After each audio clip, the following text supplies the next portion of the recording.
Welcome to Citizens Reunited to Overcome Cancer. We know it as the CROC podcast. Today, we're taking a look back to a module which you can find on our website, www.crocvip.com. The module is called, What Do You Want from Your Caregiver? The episode is number 31, entitled, Words. Words can be soothing as a mother's embrace, or as sharp and hurtful as a kick in the pants.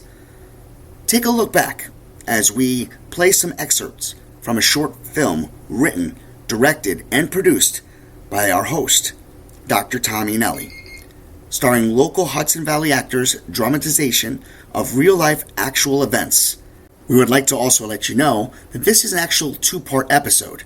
We're only going to air part 31. 32 is available in our archives. Here now is Citizens Reunited to Overcome Cancer. We know it, of course, as the CROC podcast, and it starts right now. 10, 9, 8, 7, 6, 5, 4, 3, 2, 1. Happy Sunday, CROC Nation. This is your friend, Dr. Tom Eanelli, the driver of your cancer survivorship bus.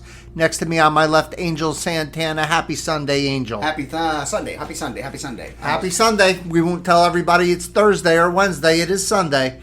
Angel, we have a very powerful session today. Would you agree? No words. Yes. So that's a very good double entendre. So the reason why you're hearing my voice before actually hearing today's program is there's some explanation that is necessary.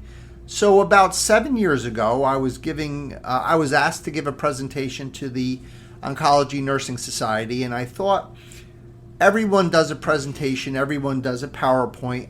You know me, Angel, I like to be different. So I decided to make a short film. I have a relationship with the local community theater, and I asked them if they would donate some of their time, some of the actors, to come in and talk about some of the stories that I've either been personally involved with my patients or have heard about through my patients, to try to put together a dramatization of some of these interactions. Angel, you did the narration of today's podcast. You heard these dramatizations. Let me hear your instinct, your gut, your feeling when you heard these. There's only one word I can put to it: relatable, as a patient. And then to second that, really hits you right between the eyes and strikes your heart to the core. That's all I can say. Yeah, I like to think that every podcast that we do is impactful, every podcast we do is inspiring, and every podcast we do is powerful. But I believe that this is particularly powerful.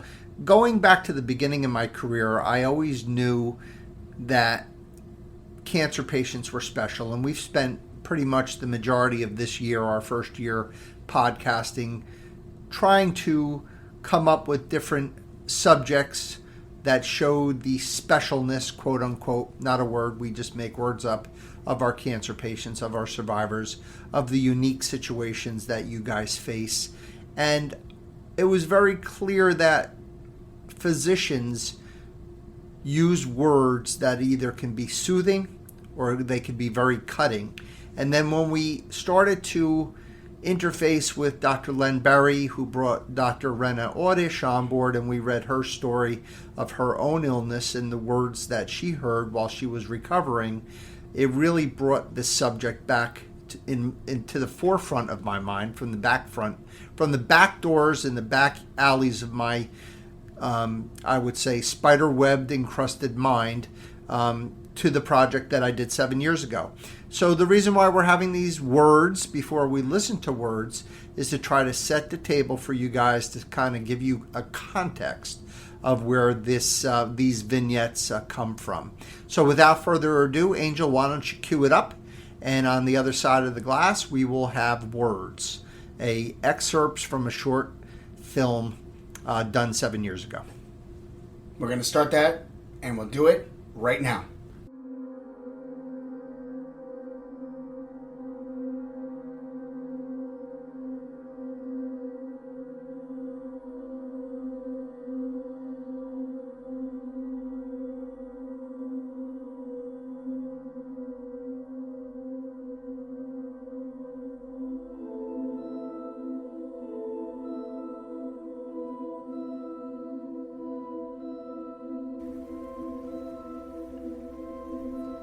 Words.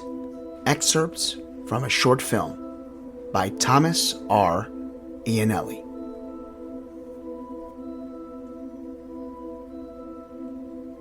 Who we are is not important. What we do is important. We take care of cancer patients. Cancer is not just a disease. It is a destroyer of lives. Just being good at what we do is not where our responsibility ends. It is where our responsibility begins. A responsibility that spills over to everything we do. Every therapy we deliver. Every patient we touch. Every word we utter. The pen is mightier than the sword, because the pen gives birth to words. How our words are shaped, how they are spoken, how they are delivered, can either be soothing and caressing, or can be sharper than our sharpest scalpel, more toxic than our strongest medication, more penetrating than our most powerful beam. Over our careers, we have collected countless stories from countless patients. We tend not to remember our successes, but rather our failures. Failures in our craft. Failures in ourselves. The following stories are true, dramatized by actors to honor the memory of these brave and heroic patients who not only had to endure the suffering and pain from their disease, toxicities from their treatments, but also the indignation and sting from our powerful words.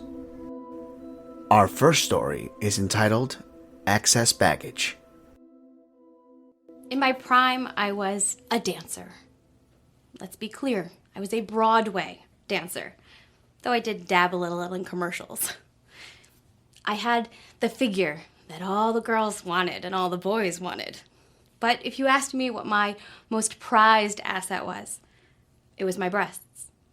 I bought clothing that would accentuate them, and I loved the attention that they gave me. Not in a horrible way, but they became such a part of who I was as a person that to lose them would have been devastating. Fast forward to 82, not the year, my age. I was diagnosed with stage 1 breast cancer of all things. And I knew that losing them would be the worst possible thing, so I went into this going to conquer it, but not lose my most prized asset. I went to my first surgeon's appointment, ready to, tell him I was just going to lose that cancer, get rid of it. He walks in, white coat, doesn't make eye contact, doesn't see me as a person, and says, double mastectomy. That's it, just double mastectomy. You're going to take away the piece of my identity that I hold most dear, and you're not going to ask me about it? To be fair, he then says, well, at 82, what the hell do you need breasts for? Because clearly at 82, you stop being a woman. You stop needing to feel attractive. You stop needing to have that self-worth. Then he turns and tries to make it better and says, well, it'll help you with your back pain, and it'll cure your cancer all at one shot. I kindly refused him and left. A few weeks later, I found a new surgeon, a young female surgeon who understood why I wanted to keep my breasts intact so badly. And she listened. I'm a lucky one, and I know that. I had a doctor who listened. I had a doctor who cared and a doctor who saw what I needed and gave it to me. I lived another 6 years, and at 88, I died peacefully in my sleep with all of my parts intact, including my most prized assets. And I couldn't have done it without a doctor who actually cared. So, there you go. Our next story is called The Receptionist. I'm 67 years old. I work in banking. I sit on the board of several local companies and charities. I run marathons. Other than occasional cold, I feel pretty good. I get a call from my family doctor who says my PSA is over 50. They explain that it's probably a lab error, but they refer me to a urologist at the best cancer hospital in the universe. They explain to me that I'm lucky to even get an appointment there. Lucky me. Apparently this doctor works with kings, senators, and Saudi princes or whatever. So I go to the appointment. I get there half hour earlier.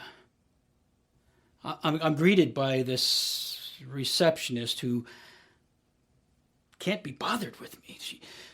Initially, she tells me I don't even have an appointment. Then after a series of phone calls, she acknowledges, oh, yeah, I have you here in the books. After already embarrassing me in front of a waiting room full of strangers. So I wait 90 minutes in the waiting room. Another 30 minutes in this cold exam room wearing nothing but a paper gown. Oh, when the doctor finally comes in, he's followed by 7 residents and interns and students, and without even calling me by name, he says, I see you have a really high PSA. You probably have cancer, but we want to do a biopsy to confirm. And then he leaves. 2 weeks later, after waiting by the phone for an answer, I finally called him up. And to my great fortune, I get the same receptionist.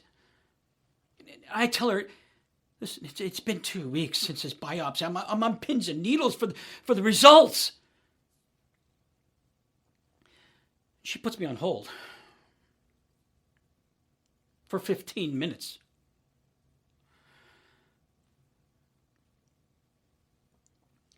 She comes back on the phone. She says your biopsy was positive. The doctor says you have cancer, would like to schedule surgery ASAP. I hang up the phone. And I throw up. I spend my final 2 years of my life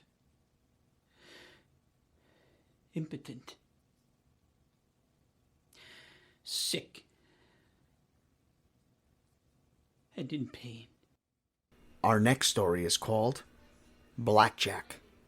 My story starts when I was 33. I was in the shower one day, pregnant with my 3rd child. I had 2 children already, one in kindergarten, one a toddler. And my breast felt different, felt hard. And I'm pregnant again, so I figure, all sorts of strange things happen to your body when you're pregnant, so it's probably just a blocked milk duct or something, no big deal. So then time goes by and it changes. It starts getting hard and harder and red and painful, and then the skin starts to change and it doesn't feel like skin anymore. It feels more like an orange peel. So I realize this is not normal. This is not right. And so I go to my doctor. And he refers me to a breast oncologist. And remember now, I'm pregnant about halfway through my second trimester, and this oncologist thinks, okay, you're gonna get an abortion, and we're gonna start treating you for cancer, because the biopsy came back positive for cancer. And I'm thinking, I'm not aborting my baby. This is my baby. I can feel him growing inside of me already. You are not taking my baby. And of course, he can't wrap his head around that at all and pleads with me to change my mind, but I'm resolute. No, you are not taking my baby. And so I go through the pregnancy and I deliver the most beautiful baby boy I ever saw. And then 2 weeks later, my life changes. I'm not able to be a mother to my newborn baby because I now have to go into aggressive chemotherapy treatment, which of course makes me nauseous all the time and sick. I lose my hair. I'm not able to take care of my 3 children, and I just feel weak and awful and terrible every single day. And the only thing that gets me through is the desperate hope that this will save me so I can continue to be a mother to my 3 babies, who I can't even take care of right now.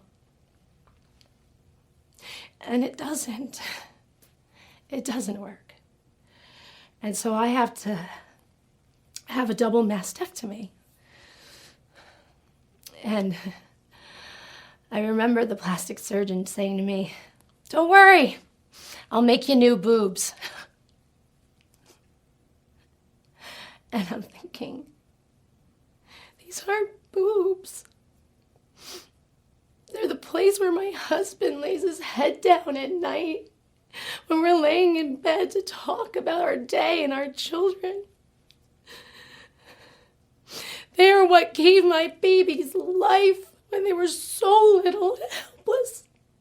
And I got to look down at them and think what a miracle it was that I got to do that. These are not boobs. You can't give me new ones. And so I go to the doctors one day and I can't take it anymore, and I just break down to this doctor and the nurse, and I am desperately looking for some sort of support.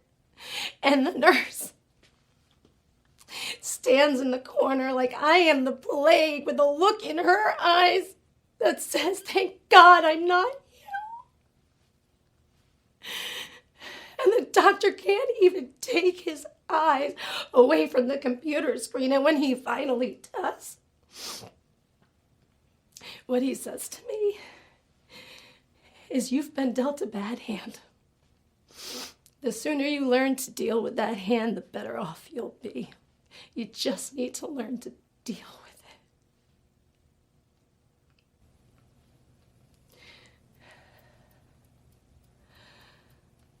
4 months later, my battle ended. The next story is called The Vulture. I thought I was done with all this. 10 years ago, I had a procedure that had my kidney resected, and they told me they got rid of the cancer. And when they did all the tests, they told me that my cancer had come back. In fact, it went to my brain. And they said it had 6 months. And they were shoving papers at me saying, "Oh, just sign this and be done with it." And I said, and I didn't even know what the word palliative care even meant. I had to be told what it meant. And I said, "Fuck that. I'm not ready to die." What are my options? And they look at me like, you have no options, man. So I basically tell them to go screw themselves. And I went and got a second opinion. And I was told that though I was going to die, it didn't have to be in 6 months. And I got 4 more years. 4 more years to see my grandchildren grow up, and one even graduated from Yale, and I even got to see the birth of my first great-grandchild. And I got to see 4 more bumper crops of Jersey tomatoes. More importantly, I got to spend 4 more years of walking with my wife and having dinners and all those conversations that we would never have had I listened to that original diagnosis. And our final story, the Christmas tree. I'm a 56-year-old radiation oncologist. I've been taking care of cancer patients for 30 years. There isn't a day that goes by that I don't learn a lesson from one of my patients. When I first came out of training, I thought I was a real hotshot. I was top in my class, chief resident, won every award that there was. I was the youngest department chairman in the entire hospital. I knew everything that was in the books. I just didn't know anything about my patients. In my first year of practice, Friday night, everybody's exhausted. A colleague of mine comes into the department with his wife, visibly upset, tears streaming down their faces, very distraught. He told me his wife was just diagnosed with metastatic breast cancer to her bone, and she had a spinal cord compression. I sprang into action. It's what I do. I told the staff to wait. I went upstairs. I reviewed the pathology, looked at the slides. I looked at her x-rays, and I came back down.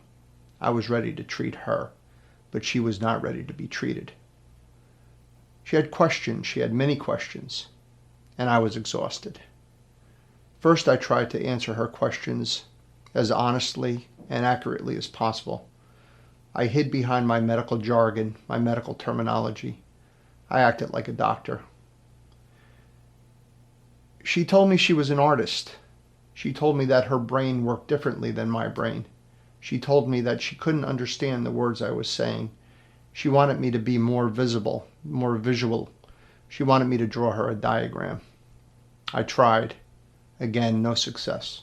I tried again and again and again.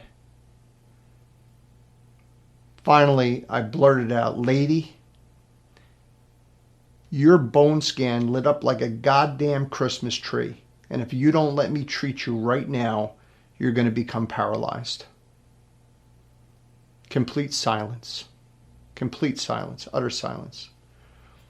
They were only broken by her sobs and his tears. I did treat her that night. We did take away her pain, and she did not become paralyzed. She died 3 months later. A couple months later, her husband came to my office, closed the door. I was so dense, I had no idea that I did anything wrong. He was visibly angry. His face was contorted, and I was in shock. He said that my words that night haunted his wife for the rest of her short life. He said she could not sleep through the night without nightmares. He said that her vision of my description of her body being filled with cancer and lighting up like a Christmas tree was really what killed her. He told me I was a great technician, but he said that unless I changed the way I viewed my patients and used my words to heal rather than to harm, that I would never be a true doctor. I thought a lot about this. As a matter of fact, I don't think there's a week that goes by now, 30 years later, that I don't think about her and my responsibility on how to treat my patients.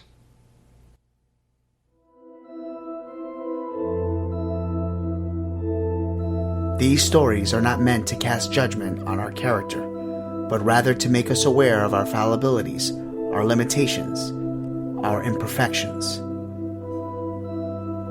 To help us recognize the power of our words and to be accountable to them. To reach out to each other and to remind us of our sacred duty, to use our words to heal, not to harm.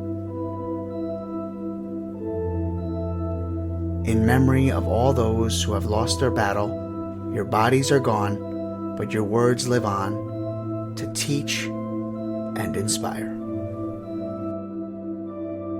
My name is Angel Santana, and thank you for listening to the CROC Podcast.